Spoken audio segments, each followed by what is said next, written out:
Allora, Stuva Sapacchio ha appena detto che Carlo Freccero è poverino, mi dispiace come si è ridotto, la senilità è di qua. Allora, io volevo suggerire al dottore Freccero che mi conosce, dottore Freccero, ti ricordi di me, no? Ci siamo visti pure a Gela.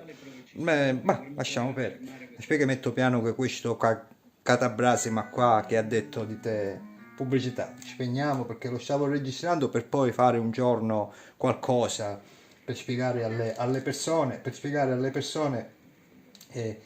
quando sono catabrasi. E che non si sciuta, ecco, si sciuta. Allora, l'unica cosa da fare, perché non c'è speranza di cambiare i media. Allora, l'unica cosa da... perché tutti... Allora, Rai è Rai.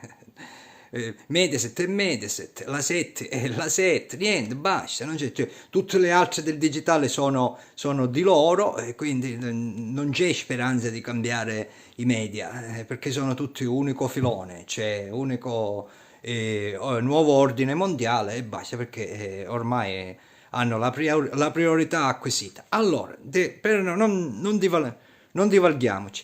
Allora, la soluzione è semplicissima, dottore Freccero. Io mi vergogno a suggerirla, magari lei già la sa, però se vuole il mio aiuto, diciamo, piccolo aiuto, lei basta che dice hai ragione, che ci scrive qua sotto hai ragione, e può darsi che già scocca una scintilla. Allora, qual è la soluzione? La soluzione è che tutte queste trasmissioni a filo continuo, cioè, capito? Tutte queste trasmissioni a filo... Per fargli cambiare idea, che cosa bisogna fare? Bisogna boicottare gli sponsor ivi pubblicizzati.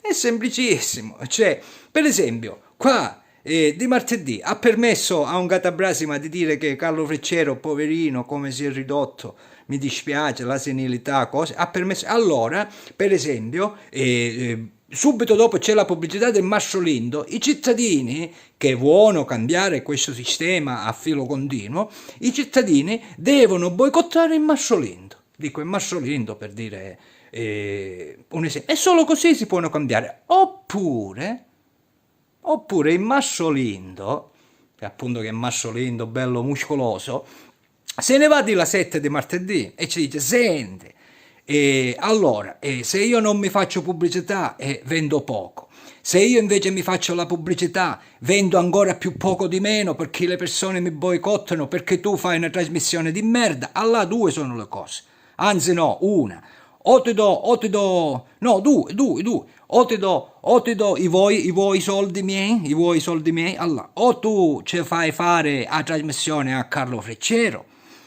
e questa è la prima ipotesi, e tu ogni soldi, e la seconda ipotesi, se no te la fai mettere in culo, ecco, solo così si possono cambiare le cose.